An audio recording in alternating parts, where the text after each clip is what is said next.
What's going on, people of the internet and podcast listeners around the world? Welcome to this week's episode of 2K Underground with me, your boy Kevo, and of course with me is the one and only Pastor Kevy Kev. Today we got a really good show for you, and we also have a special guest, but we will get into the details later. For now, let's go ahead and get it rolling. This is 2K Underground, the best in sports talk content.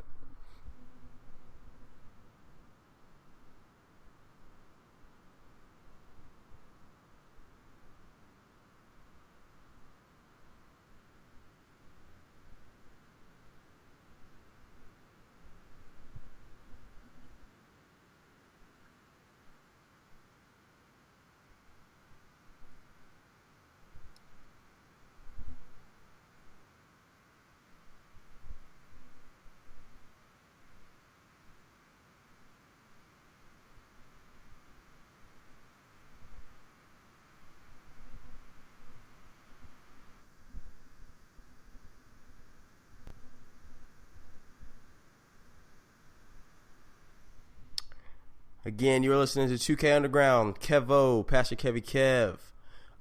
Just in case you guys want to let us know what's going on, you want to give us your takes, you can follow me on Twitter at @TheRealKev_ and then the number 0, TheRealKevo, and then you can follow Kevin at Pastor_Kevy Kev.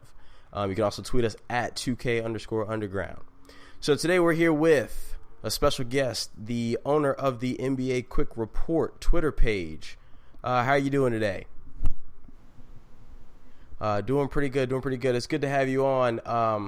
We're a big fan of your Twitter page as well with the alerts and all that good stuff. So it's really nice to have you on. So we're just going to go ahead and jump right into it. We want to start free agent signings and trades. It's been a big day. Today was a signing day. Today was the day where people could actually, sign their contracts and stuff. People who sign restricted tenders, their teams have 2 days, to sign. So Kev, if you'll give us the rundown just of, just kind of some updates on the free agency, and then we'll just jump right into some conversation.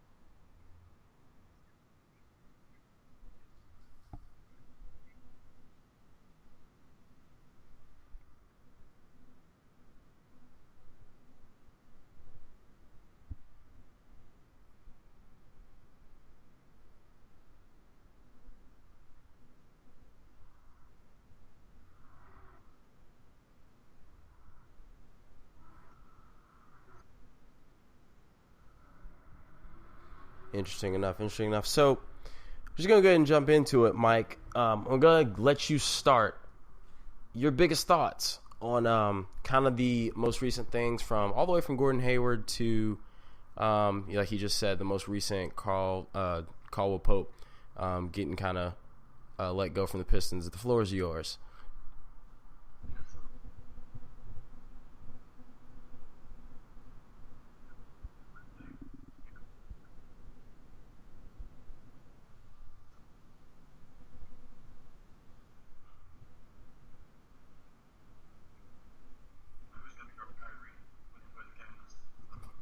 Yeah.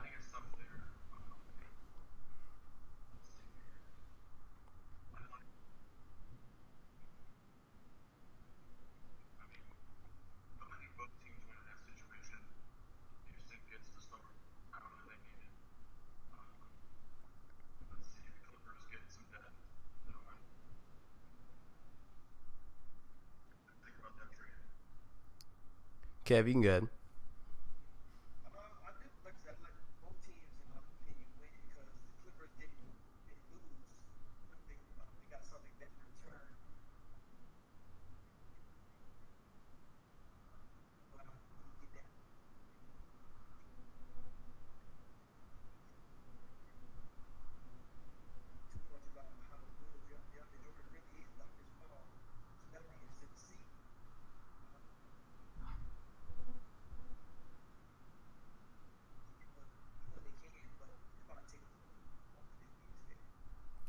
Yeah, I mentioned in the last show that I do see James Harden as a playmaker, but I did not see him as a ridiculous stat number guy that he had last season.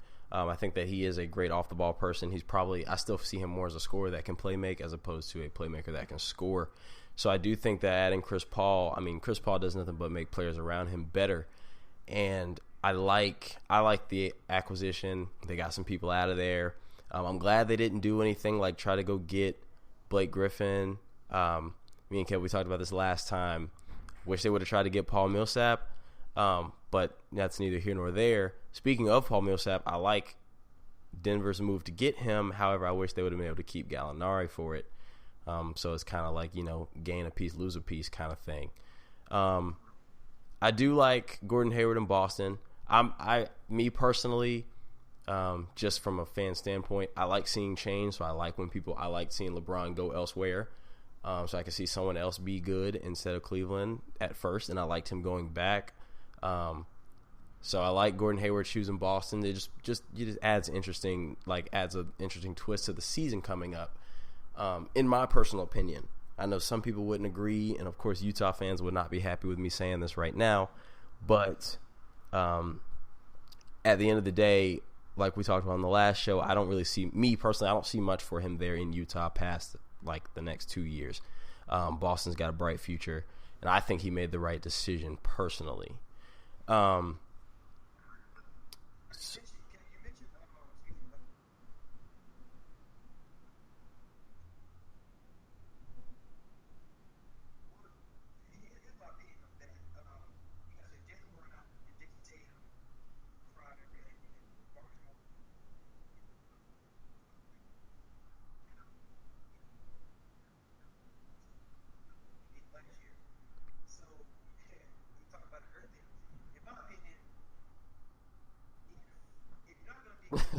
I already know what he's about to say.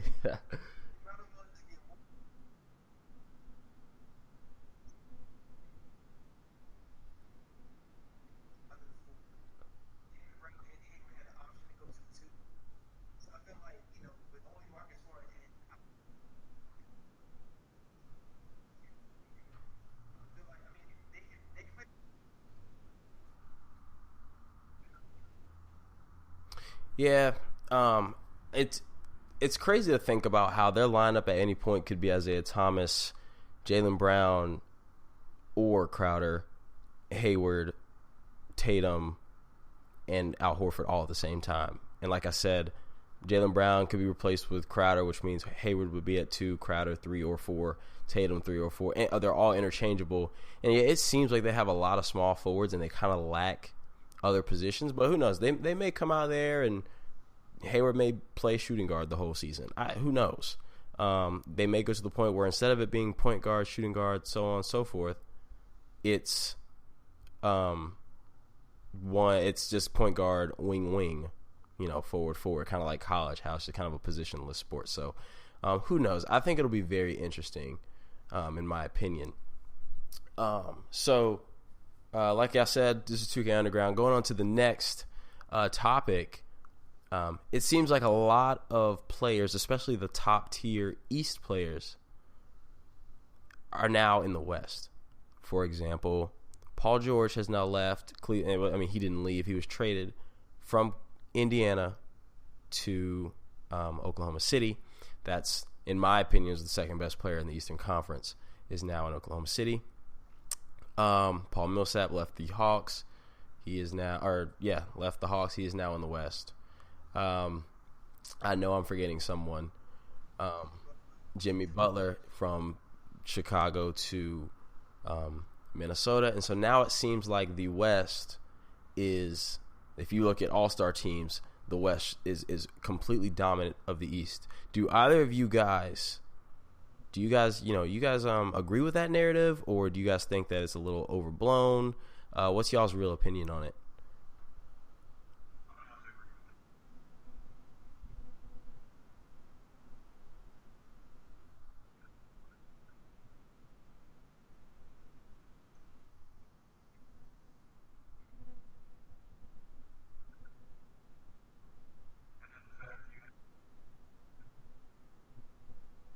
Mm.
That's, that's a good point by both of you guys. I will say though, I think that the Western Conference is going to be by far the Western Conference in the NBA. Even though there's only two conferences, is kind of the equivalent to what the Big East used to be in college basketball, what the ACC is now. It's going to be so competitive from 1 to 5, but it's even going to be competitive from 1 to 8. There are 10, 11, 12 teams in the West that have a legitimate shot, not only to make the playoffs, but to be, the 6th seed at least. While in the East, I 100% agree. Outside of Boston, Cleveland's got no competition, in my opinion, because even though Toronto, yes, is going to win 50 games, they're a great regular season team. We saw what they just did when they played Cleveland recently. They really don't. They have nothing for LeBron. And so, yeah, outside of Boston and even Boston, we're going to talk about, how we feel about Boston's chances now. Even then, I don't consider Boston better than the top 4 teams in the West as it is. And the only team that can compete with those teams in the West, in my opinion, is Cleveland. So I do think that the West is going to be very dominant over the East. It actually might be laughable. And next year's West playoffs should be fun to watch. I will say, however, the good thing about the East is now, Kevin, you brought this up with D'Angelo Russell. Now some players who we know have potential and need to start shining, now we're going to really see what they're about. Prime example, Andre Drummond. It's about time that Andre Drummond goes from just a guy who can get a bunch of rebounds to a guy who is going to come dominate games. Andre Drummond should have a big season, big breakout season. D'Angelo Russell, again, this is his time. He got the Kings of the Kingdom in Brooklyn because, what little of a kingdom there is as it is. So D'Angelo Russell, even in Orlando, Aaron Gordon, it's about time for him to start really coming into his own. The competition level, I don't want to say it's low because they're all professional athletes, but I do believe that the competition is slightly lower as far as the players. Greek Freak is about to be huge. To clarify what I was saying earlier, the teams in the West, like I said, I think that Golden State is better than Boston.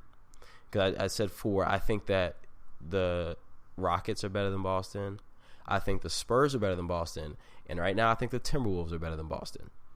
And that's 4. And then honestly, it's a toss up between Oklahoma City and Boston right there. So I think that the second best team in the East is not as good as the first 4 I said.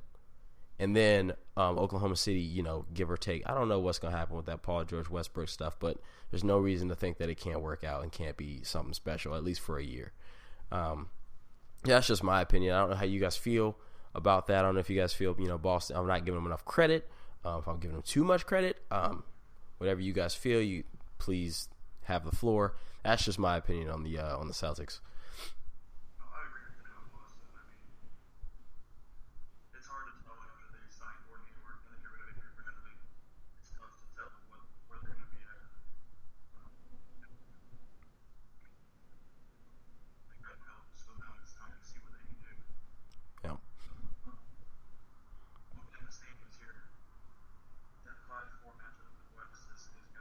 Ooh. Oh yeah.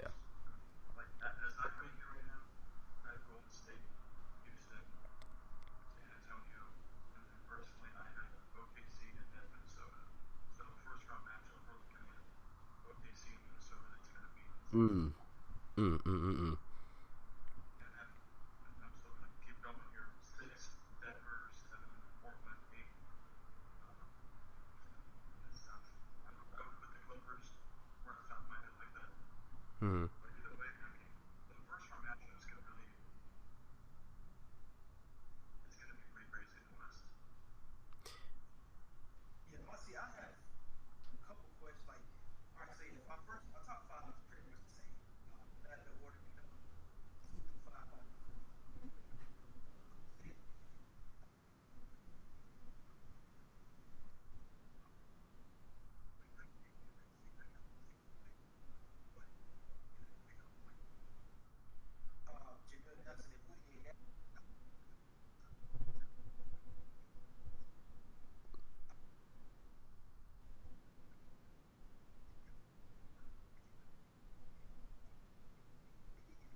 going home.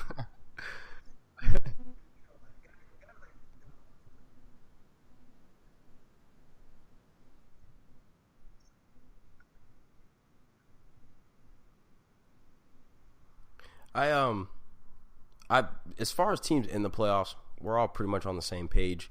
I think Golden State won in the West, anyways. Golden State won. I'm gonna go San Antonio 2 because it seems like it doesn't. They age, but like they always regular season they just blow through it. They're always a very great road team. I'll go Houston 3. It really wouldn't make a difference who's 2 or 3 in that situation. I would say I will give Oklahoma City 4 over Minnesota. I think Minnesota's got a better team, would win the series, but I think that for a long 82 game stretch, Oklahoma City with Paul George and Russell Westbrook are more primed to last. That I feel like Minnesota, you might catch a quick 6-game losing streak out of nowhere, unexplainable, just because of their youth. Then at 6, I would put the Clippers at 6. I think that yes, they lost Chris Paul, but they brought in Pat Bev. That's a great defensive minded point guard to kind of help drive that train for them on the defensive side of the ball. He gives Steph Curry fits. They get in each other's heads all the time. So you lost Chris Paul, you got Gallinari. That's a great score. If he stays healthy, he could do big things. If Blake Griffin stays healthy, he can do huge things. And like we said, the jury's out on DeAndre Jordan, but the big if is if they can stay healthy. If one of them gets hurt, either one, they're not making the playoffs. I will say that right now. So this is all based on whether they stay healthy. I would put them at 6. I don't trust Denver enough to put them quite at 6. But I will put them at 7 because the West does kind of dwindle down at the end. I put them at 7. They had Portland maybe 8. I don't think Memphis would make. I don't think Gasol and Conley are enough, as you asked earlier, Kevin. So I do think that Memphis at 8 or Portland. I'd give the edge to Portland. But now I'm really interested to see what guys like. I'm really interested with what the Suns do, and I want to see guys like Bledsoe. I want to see him come out there, Eric Bledsoe, and have a great season. Not 18-5-5. I want to see I want to see him take lead and take charge. I want to see Devin Booker progress. But that's another story for another time. So that's pretty much where we stand with the West ranks. It's all basically the same thing, give or take. Yeah, for sure.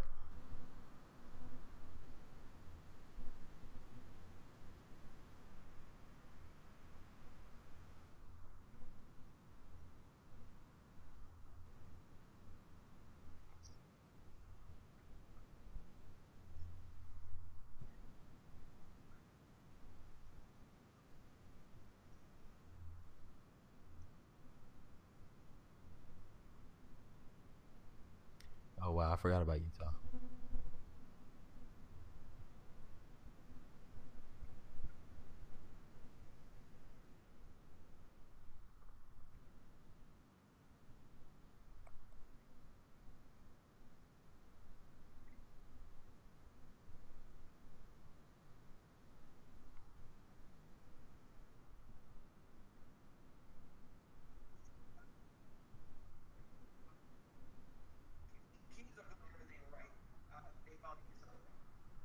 Yeah, I would agree. I'd say that it's going to take some time. I like the Vince Carter is Kings, right? He signed with the Kings, correct? So I like the Vince Carter acquisition. He's going to teach the young boys some things, and he's a blue blood as well from North Carolina. Shout out to my heels. I think De'Aaron Fox. I that's my favorite player. I don't think he's the best in the draft, but that's my favorite player coming out of the draft. Justin Jackson. I'm always going to root for him. Again, shout out to the heels. Harry Giles. I'm not sold on him, but it's mainly injuries. But in Frank Mason, like I just huge fan. I think number one. Yeah. Yeah. Yeah. But I do think down the road, when it's time for George Hill to leave, when it's time for Zebo to leave, and these kids can mature, because they are just kids. They're younger than you and I, or all three of us, really. They are just kids, and when they get a chance to really mature in this league, they can do some damage. I think that Fox I like his player comparison to John Wall, and he's raw and unfiltered, but I like John Wall. I think Justin Jackson, he reminds me a lot of a guy who can be that Rip Hamilton type as far as coming off screens, knocking it down. He's long, he's 6'8", high release. You're not blocking it like that. And then he plays defense. He plays that I'm there defense. I've talked about this with you, Kevin, a few times. He plays that defense where you're not going to beat him. You might get by him, but he's still going to be there. You might shoot, and he might be late, but he's still there. So no shot is open. He's not going to lock you up, but he's going to be there, and he makes it tough because, again, he's 6'8" and long. Again, like we said, Giles is all off potential. I like where the Kings are headed as well. They traded Cousins, and, Vlade Divac came out and said that stuff, and, he sounded crazy, but I like what they're doing up to this point. So I will say that I do like where the Kings are going. I forgot about the Jazz. I'll probably actually put the Jazz in that 8 seed because I don't think that they just fell off completely. I did completely forget about the Jazz. My mistake. So that is that. So yeah, just a reminder, you guys listening to 2K Underground. You can follow all of us on Twitter. Follow Mike at NBA Quick Report. He's got a huge following base. Follow me at @therealkev_0 and follow Kevin at pastor_KevyKev. As we keep it moving, we're gonna go back to Gordon Hayward because honestly, that was the biggest topic in free agency this year. Gordon Hayward closed a little bit of a gap between the Cavs and the Celtics, but did he close the gap enough to where the Celtics could beat the Cavs? Did he close the gap enough to where maybe they could just give him a scare? What do you guys think about as far as how much closer, how close are the Celtics now to really having a legitimate chance to beating the Cavs in a series?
Yeah.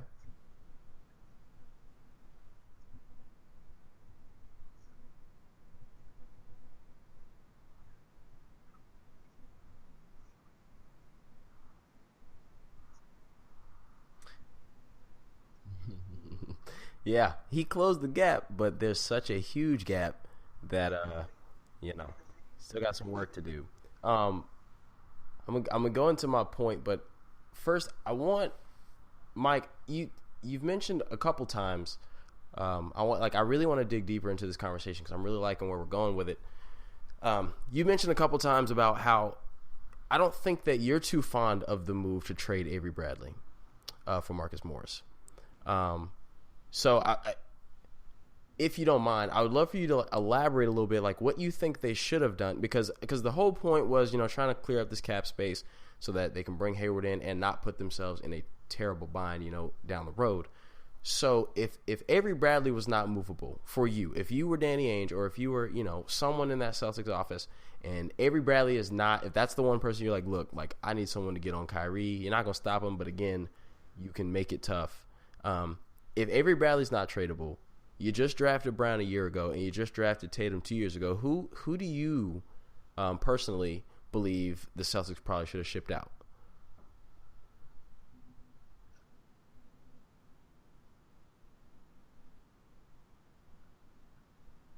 Mm,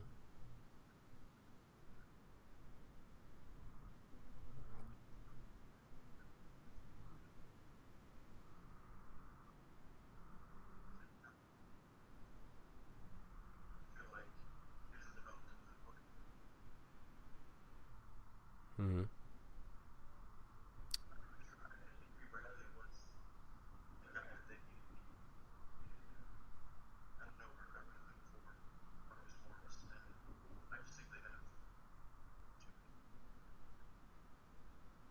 right,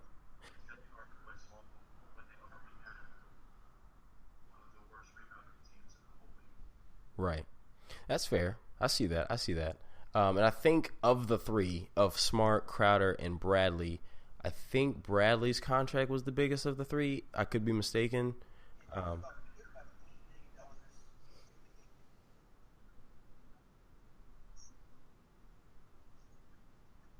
Rookie contract, right? Okay, so so maybe they very well could have. He could have been the only option that could put them in the best situation. Who knows? Um, so, anyways, to answer I just wanted to know, I just want to pick your brain a little bit, Mike. To answer the question about Hayward closing the gap, what I think he did was, I don't think he closed anything immediately. I think that if they play each other in the um, conference finals next year, will they get swept? No. Um, will the games will they lose in 5 or 6? Possibly. But will the games be more competitive? Yes. The Cavs aren't going to come out here and in 5 games, blow them out by average 25 points. That's not going to happen again. I think that the Cavs win in. I'm reluctant to give them 6 too. I'd say 5, but it's not going to be, just a smack around 5. Especially if Boston's the 1 seed, which obviously LeBron and them have shown it doesn't matter what seed they are. They're going to the finals. And we all know this. It's all just a formality. But I would say that, maybe Cavs, if they're at home, they go up 2-0, but they win the first game by 8, win the second game, maybe pulling away by 15, and then they go to Boston, lose game 3. Boston wins game 3, but then Boston loses game 4, but then Boston pulls one in game 5, and it goes just kind of like where it looks like the series kind of teeter-totters a little bit, but Cavs would win in 6 or in 5, either one. But I don't think it's going to be as one-sided as it was this year, because this past year it was insane. It made me so mad and so sick to my stomach that I literally, even the best game I saw in the playoffs outside of some Clippers and Jazz games was game 5 of the finals. And that's it. And it irritated me. That's another story for another time, because I'm really gonna get upset if I talk about it any longer. So yeah, but I do think so. Immediately, no, he didn't close any gap. They're still gonna lose. They're still gonna lose fairly handily. However, I think in the future, not this year, but 2 years from now, 2019, 2020, when it's getting to that point where LeBron is human and he starts to slow down, where it has to be more of the load has to go to Kyrie Irving, and I hope they get somebody other than Kevin Love by that point, because he's not going to cut it either. that's when Boston not only is like, oh, we can take them to 7. No. That's when Boston's like, no, we can beat these guys. I think that Gordon Hayward sets them up for a couple years from now as opposed to now. I think that for the future, again, getting Paul George would have been a better for now, but for him to then leave next year doesn't set you up well for the future. Jimmy Butler, maybe. I mean, Jimmy Butler is probably in the same boat as Hayward, but I think Hayward sets them up for the future, and that's just kind of my opinion on that. So that's pretty much that. As we continue to 2K Underground, we're going on to this topic. This may be our last topic. We'll just kind of see how things go. It seems like a lot of players who are not stars, all-stars, superstars, any kind of stars, are getting a lot of money. There's a lot of money being thrown around, and it just almost seems like they're getting thrown around too much. And Kev, you have a very for lack of better terms, you're very passionate, or you really have an interest in this, and you really want to say some stuff. So I'm gonna go ahead and let you take the floor for this one.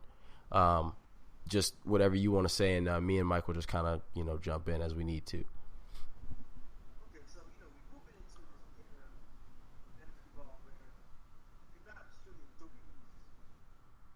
For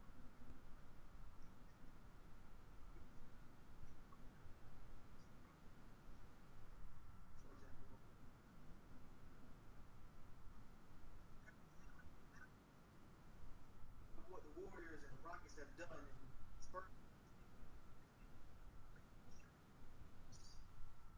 everything. And you see these subpar players, and I want to take a look at five in particular.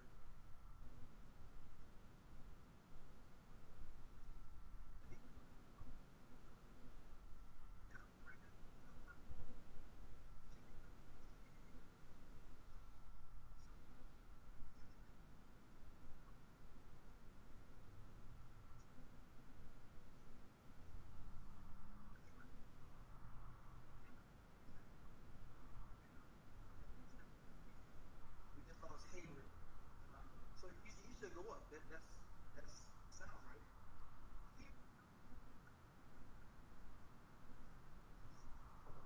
But Eagles was the top five three-point shooter this year in percentage-wise.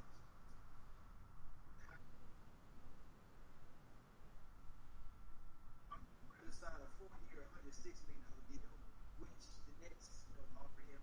I feel like the Wizards should match it because they don't.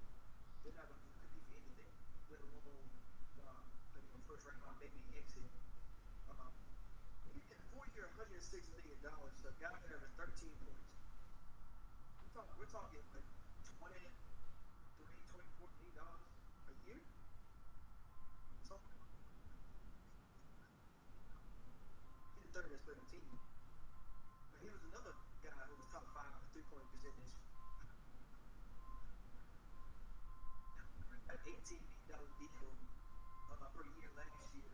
He signed with Portland. He's another top 5 three-point percentage, higher than Curry, higher than Klay Thompson. So you get what I'm going where it feels like the shooters are making the most money. JJ Redick for 1 year, $23 million. I love JJ Redick.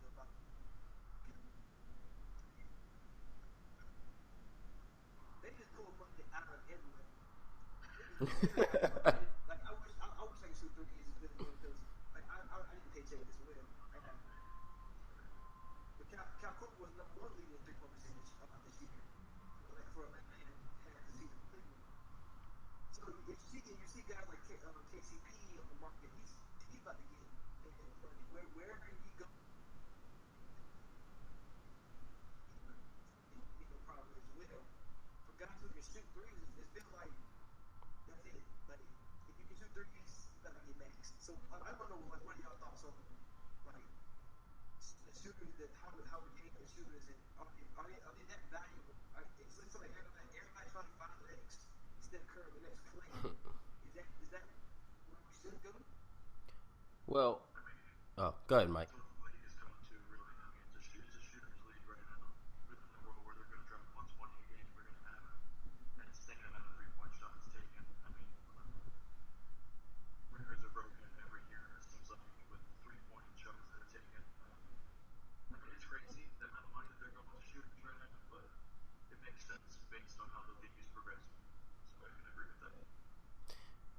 Yeah, it's kind of like the NFL. It's a quarterbacks league. It's also a wide receivers league. Now they can't be touched. It's really kind of just, benefits everyone but the defense. Same thing in the NBA. I think that, for guys who, grow up as those prototypical big men, a.k.a.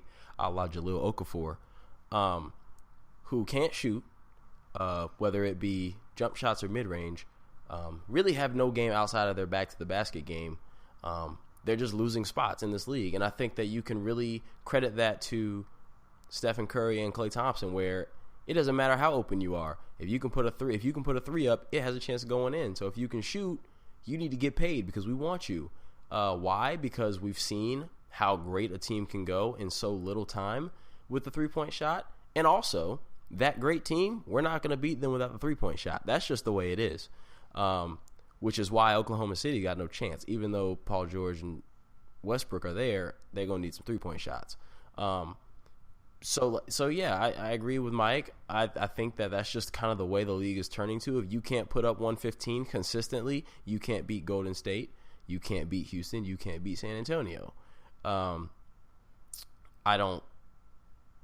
Which is also another reason why the East is kind of inferior, because there's not a lot of shooting teams in the East like there are in the West.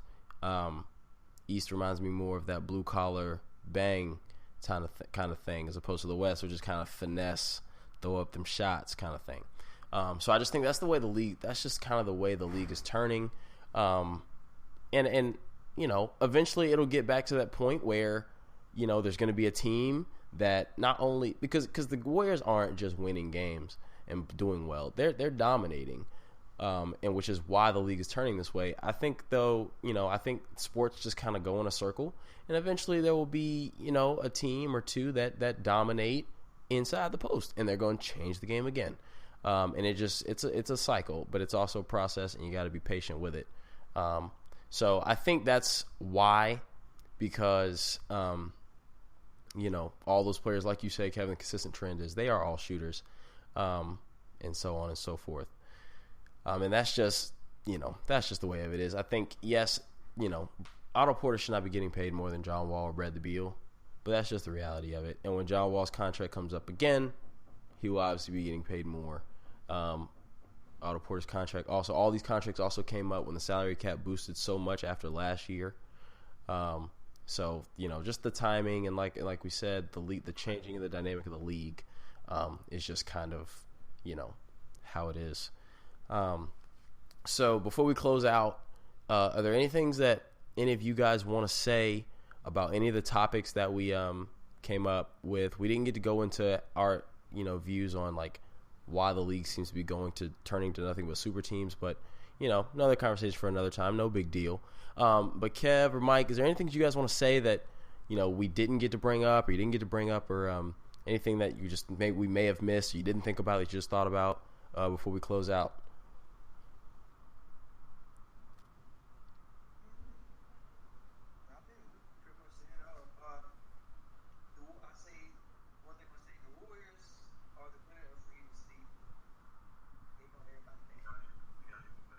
Yeah. Yep.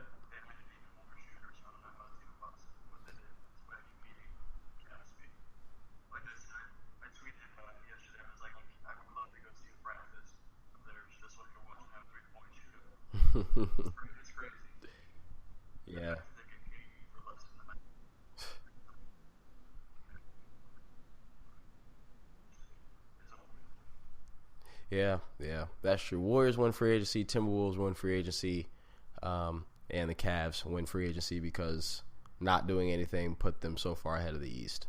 So with that being said, that will conclude our episode for 2K Underground. My name is Kevo.